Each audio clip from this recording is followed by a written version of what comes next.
natin na ngayon lamang po sila nakita na nangyari sa Lampong Preventur.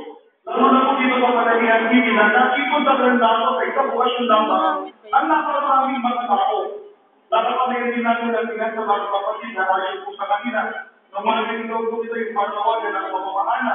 Tungkol sa malaking mamamahaya kay Tatang Ray Arnal, nagdesisyon po agad sila na inaanan nila yung buong araw na ito para sa pagtulong po sa gawain ng pamalagaan.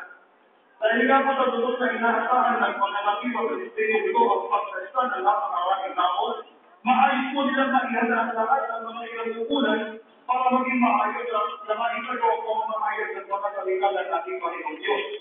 Sa mga parang sa ito, kapatid na Edwin at kapatid na Rodel ay pinagpupunahan na yung kapatid na Bernardo Pascua.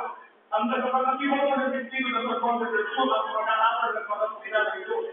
Ang mga kapatid kasama po ang kanyang mga naging patuloy na isang kasama ng nakikinig sa mga aral ng ating Panginoon na sinasang maranayanan ng Iglesia ni Cristo.